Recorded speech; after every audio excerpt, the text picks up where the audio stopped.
मराठा आरक्षणाच्या मुद्द्यावरून पुन्हा एकदा राजकीय वातावरण तापण्याची चिन्ह दिसतायत। मनोज जरांगे पाटील यांनी आंदोलनाची भूमिका घेतल्यानंतर आता मंत्री राधाकृष्ण विखे पाटील यांनी त्यांना आंदोलन स्थगित करण्याचं आवाहन केलंय। उद्या प्रत्यक्ष भेटून चर्चा करणार असल्याचंही त्यांनी स्पष्ट केलं। मुख्यमंत्री देवेंद्र फडणवीस मराठा आरक्षणाबाबत सकारात्मक असून सरकारने हैदराबाद गॅझेट लागू केल्याचं विखे पाटील यांनी सांगितलं। काही मागण्या मान्य झाल्या असून उर्वरित मागण्यांवर कार्यवाही सुरू असल्याचा दावा त्यांनी केला। तसेच देवेंद्र फडणवीस यांच्यावर टीका करून प्रश्न सुटणार नाही अशी विनंतीही त्यांनी जरांगे पाटलांना केली आहे। तर म्हणजे मी जरांगे पाटलांच्या संपर्कात आहे आणि त्यांना विनंती केली आहे। आरक्षणाच्या संदर्भातला जे जे मुद्दे त्यांनी उपस्थित केले त्यामध्ये विशेष करून या सगळ्या विषयामध्ये आपले राज्याचे मुख्यमंत्री माननीय देवेंद्र फडणवीस साहेब हे अतिशय सकारात्मक आहे। मागे मी एकदा या संदर्भात मी असं वक्तव्य केलं आणि अनेक वेळा बोललो मी की ते मुख्यमंत्री असताना मागच्या काळामध्ये 14 ते 19 मराठा समाजाला आरक्षण दिलं, ते सर्वोच्च न्यायालयापर्यंत टिकून राहील। तसे प्रामाणिक भावनेनं राज्यातल्या मराठा बांधवांनी काढलेले जे मोर्चे आहेत त्या सगळ्या भावना लक्षात घेऊन केलेली कार्यवाही, दुर्दैवानं मधल्या काळामध्ये जे महाविकास आघाडी सरकार आलं त्यांच्या निष्क्रियतेमुळे ते आरक्षण गेलं। नंतर पुन्हा एकदा तो आपल्या सरकारनं माननीय मुख्यमंत्री मोदींनी प्रयत्न सुरू केला। मध्यंतरी आपण माननीय जरांगे पाटलांची मागणी होती हैदराबाद गॅझेट ते जाहीर करावं, ते आपण जाहीर केलं। गुन्हे मागे घेण्यासंदर्भात त्यांची मागणी होती। जे शहीद झालेली जी कुटुंबातल्या मुलाला नोकरी देण्याचा प्रश्न होता। सातारा गॅझेटची अंमलबजावणी करावं त्यांची मागणी अजून आहे। मी त्यांच्याशी मध्यंतरी बोललो मी या सगळ्या विषयाबद्दल, काय काय कार्यवाही सुरू होते आणि 2 दिवसापूर्वी सातत्यानंच मी माननीय मुख्यमंत्र्यांच्या संपर्कात आहे।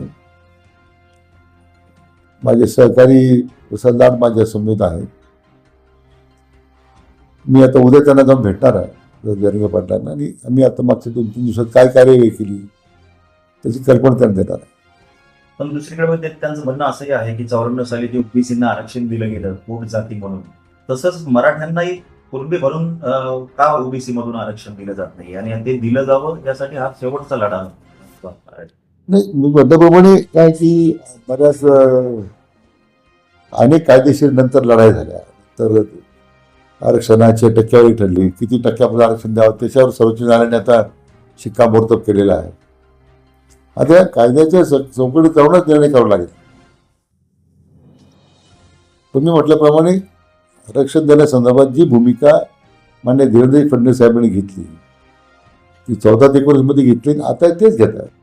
आज त्यांच्यामुळेच आता ही आपण इतकं पुढे चाललो आहे। मात्र मला वाटतं म्हणून मी जरांगे पाटलांना मी 2 दिवसापूर्वी विनंती केली की आता उपोषण हा काही त्याला मार्ग नाही आहे।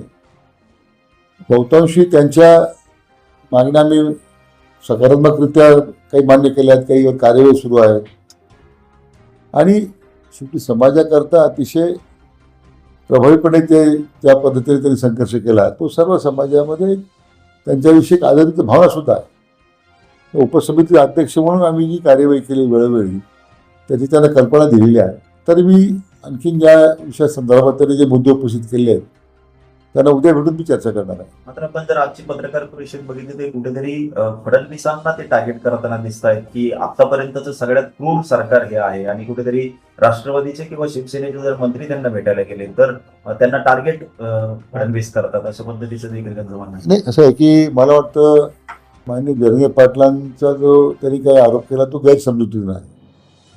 म्हणून म्हटलं की मराठा समाजाला आरक्षण देण्याचं जर खरं मुख्य काम कोणी केलं असेल आणि ते सर्वोच्च न्यायालयापर्यंत टिकवण्याचं काम कोणी केलं असेल तर माननीय देवेंद्रजींनी केलं। हे सगळं सूट आहे ना। आता सुद्धा ह्या मागच्या आंदोलनामध्ये मुंबईला जे काही निर्णय आपण केले, माननीय मुख्यमंत्री जरी त्याची संदर्भ घोषणा केलेली आणि माझ्यावर जबाबदारी अध्यक्ष म्हणून दिली, पण त्या पाठीमागे त्यांची भूमिका सकारात्मक होती आहे, उद्या राहणार आहे। मला वाटतं पाटलांनी माझी त्यांना विनंती आहे की फडणवीस साहेबांना आता आपण काही टार्गेट करण्यापेक्षा किंवा त्यावर टीका करण्यापेक्षा शेवटी सरकार म्हणून आम्ही या सगळ्या विषयामध्ये कार्यवाही करणार आहोत. त्यांच्या नेतृत्वाखाली आम्ही कार्यवाही करतो. त्यामुळे राष्ट्रवादी काँग्रेसच्या लोकांनी काय केलं किंवा शिवसेने लोकांनी काय केलं ते आम्ही महायुती सरकार म्हणून काम करतो. त्यामुळे भाजप आहे, सेना आहे, राष्ट्रवादी आहे, ते सगळे महायुती माननीय देवेंद्र फडणवीस साहेबांच्या नेतृत्वाखाली आम्ही काम करतो सगळे. मला वाटतं त्यांच्यावर विशिष्ट त्यांना एक टार्गेट त्यांना केंद्रबिंदू करून त्यांना त्याच्यावर टीका करणं काही योग्य नाही आहे. शेवटी हा काय व्यक्तीवर टीका करून हा प्रश्न सुटत नाही. आपण समाजाच्या करता जे आपण लढा उभा केलेला आहे, मला वाटतं त्याचा अजूनही सगळ्यांच्या मनामध्ये आदर आहे. परंतु देवेंद्रजी फडणवीस साहेबांवर टीका करून एकतर आपला जनाधार आपण कमी करतोय. कारण ज्यांनी मराठा समाज आरक्षणच दिलं आहे, आज मला वाटतं त्यांना ते श्रेय दिलंच पाहिजे. म्हणून आणखी काही मला वाटतं पाटलांचे गैरसमज झाले असते तर मी दूर करेल. ते म्हणले की 8 ते 10 महिने झाले सातारा गॅजेट संदर्भात जे अद्याप का काढू शकले. असं की हैदराबाद गॅजेटची अंमलबजावणी का झाली आणि सातारा गॅजेट का नेऊ शकली नाही, त्यांना ते सांगण्यात उद्या तशी भेटून मी ती कल्पना देणार आहे. त्या पत्रकार परिषदेमध्ये भाष्य करण्यापेक्षा त्या अगोदर त्यांना भेटेल मी, मग त्याच्यानंतर पण मी माध्यमांशी बोलेल. माझा जो उष्माघाताने बळी गेला तर त्याला सर्वस्वी जबाबदार हे देवेंद्र फडणवीस राहतील. उद्या तुम्ही जाऊन त्यांची समजूत असं आहे की म्हणून म्हटलं की केवळ फडणवीस साहेबांना जबाबदार धरून त्यांना त्यांच्यावर लक्ष केंद्रित करण्यापेक्षा मला वाटतं मी म्हटल्याप्रमाणे त्यांचीच भूमिका सकारात्मक होती म्हणून मला आपण इथपर्यंत आलो आरक्षणामध्ये.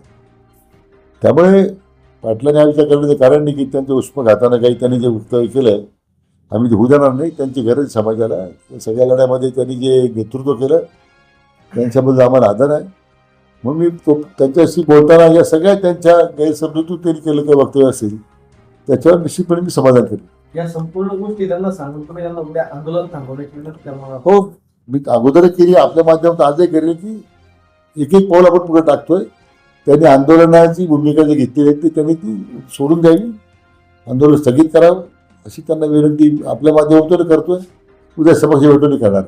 प्रतिनिधी प्रदीप पाटील, एस न्यूज मराठी, शिर्डी, अहिल्यानगर.